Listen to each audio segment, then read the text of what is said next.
ଓଜନ କେମିତି କମିବ ଜାଣନ୍ତୁ। କେମିତି ସହଜ ଉପାୟରେ କମାଇବେ ନିଜର ମୋଟାପଣ। ଆଜିକାଲି ଓଜନ କମ୍ କରିବାକୁ ଲୋକମାନେ ଜିମ୍ରେ ଘଣ୍ଟା ଘଣ୍ଟା ସମୟ କାଟୁଛନ୍ତି। ଅନେକ କ'ଣ କରୁଛନ୍ତି ନା ଜିନିଷ ଖାଇବା ଏବଂ ପିଇବା ମଧ୍ୟ ବନ୍ଦ କରିଦେଉଛନ୍ତି, ତଥାପି ବଢ଼ିଥିବା ଓଜନ କମ୍ ହେଉନାହିଁ। ତେବେ ପତଳା ହେବା ପାଇଁ ବହୁତ ସମୟ ଲାଗିଥାଏ ଏବଂ ଧୀରେ ଧୀରେ ଶରୀର ଠିକ୍ ଆକାରକୁ ଆସିଯାଏ। ତଥାପି ଯେଉଁମାନେ ଡାଏଟ୍ ଏବଂ ଏକ୍ସରସାଇଜ୍ ଆରମ୍ଭ କରନ୍ତି ସେମାନେ ଜାଣନ୍ତି ଯେ ତା ପରଠାରୁ ସେମାନଙ୍କ ଓଜନ କମିବା ଆରମ୍ଭ କରେ। ତେବେ ଆପଣ ଓଜନ କମ୍ ହେବାର ଏକ ବିଶେଷ ଜିନିଷ ହେଉଛି ଆପଣଙ୍କ ଦୈନନ୍ଦିନ କେତେ କ୍ୟାଲୋରି ଗ୍ରହଣ କରୁଛନ୍ତି। ଓଜନ କମ୍ କରିବାକୁ ହେଲେ ଆପଣଙ୍କୁ ଆପଣଙ୍କ କ୍ୟାଲୋରି ମଧ୍ୟ କମ୍ କରିବାକୁ ପଡ଼ିବ। ତାହେଲେ ଆସନ୍ତୁ ଜାଣିବା ଯେ ଓଜନ କମ୍ କରିବାକୁ କେତେ ସମୟ ଲାଗେ ଏବଂ ଗୋଟିଏ ଦିନରେ ଆପଣ କେତେ କ୍ୟାଲୋରି ଗ୍ରହଣ କରିବା ଉଚିତ।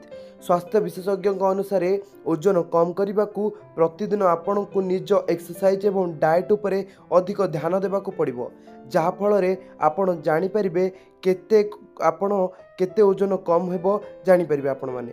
ତେବେ ସୂଚନା ଅନୁଯାୟୀ ଆପଣ ଗୋଟିଏ ସପ୍ତାହରେ ପ୍ରାୟ ଅଧାରୁ 1 କିଲୋଗ୍ରାମ ଓଜନ କମ୍ କରିପାରିବେ। ଆପଣ ଯେତେ ଶୀଘ୍ର ଓଜନ କମ୍ କରିବେ ତାହା ଆପଣଙ୍କ ସ୍ୱାସ୍ଥ୍ୟ ପାଇଁ ଅଧିକ ଲାଭଦାୟକ। ଏକ୍ସରସାଇଜ୍ ଏବଂ ଡାଏଟ୍ ଆରମ୍ଭ କରିବା ପ୍ରାୟ 1 ରୁ 2 ସପ୍ତାହ ମଧ୍ୟରେ ଓଜନ କମ୍ ହେବାକୁ ଲାଗିଥାଏ।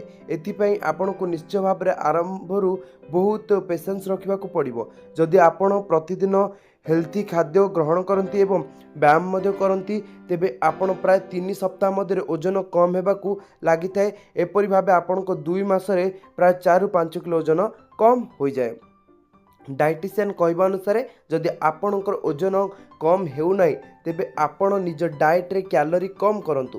ସେଥିପାଇଁ ଆପଣ ପ୍ରାୟ 2 ମାସ ମଧ୍ୟ କ୍ୟାଲୋରି ଗ୍ରହଣ କରିବେ ଏବଂ 2 ମାସ ପାଇଁ ଆପଣ କ୍ୟାଲୋରି ଗ୍ରହଣ 500 ଗ୍ରାମରୁ କମ୍ କରିବାକୁ ପଡ଼ିବ।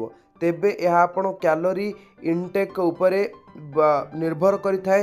ସେହିପରି ପୁରୁଷମାନେ ଦିନକୁ ପ୍ରାୟ 2000 ରୁ 3000 କ୍ୟାଲୋରି ନେବା ଉଚିତ। ସେହିପରି ମହିଳାମାନେ ଦିନକୁ 1800 ରୁ 2400 କ୍ୟାଲୋରି ନେବା ଉଚିତ। ଏହିପରି ଭାବରେ ହିଁ ଆପଣ ନିଜ ଓଜନ କମ୍ କରିପାରିବେ।